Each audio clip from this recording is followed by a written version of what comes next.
Hey everybody, so last night I saw Spies in Disguise, directed by Nick Bruno and Troy Quayne. This movie stars Will Smith, Tom Holland, Ben Mendelsohn, Rashida Jones, Reba McEntire, Karen Gillan, and DJ Khaled.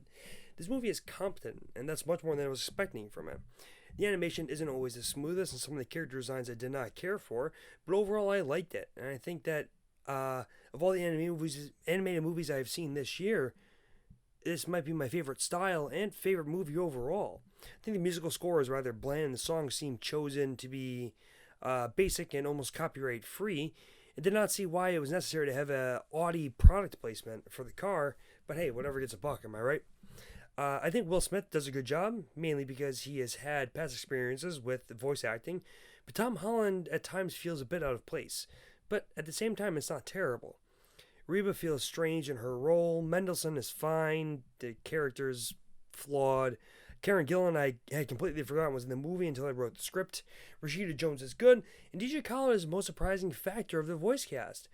I had as well completely forgot that he was in this movie until I was hearing him delivering a few lines as the character. I was like, wait, I recognize that voice. Is that DJ Khaled?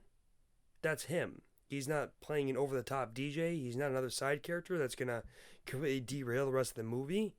He's a character that's going to sit on the sideline and not completely take over.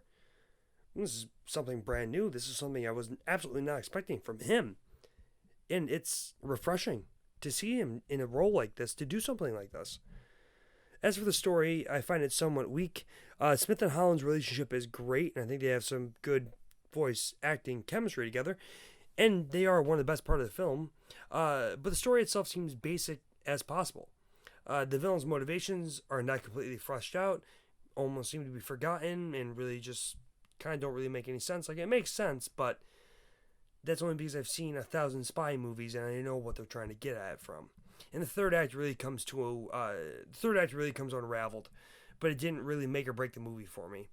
I thought Spies in Disguise was going to be a absolute train wreck, but I'm happy I can say I was pleasantly enjoyed by it. It's dumb and runs a little bit too long, but I found it charming and refreshing for Spies movies. On a side note, though, I do want to ask if Scrat from Ice Age is still relevant to a younger movie audience. I obviously know him from the Ice Age movies because I have actually seen them and grew up with them, but if younger kids that are going to see this movie, seen those movies, it makes sense for Illumination to have the Minions and the Kevin Hart bunny before their production logo. But does anyone connect Scrat to Blue Sky anymore? And do people really even realize Blue Sky is still a thing? Spies in Disguise is going to get a 6.1 out of 10.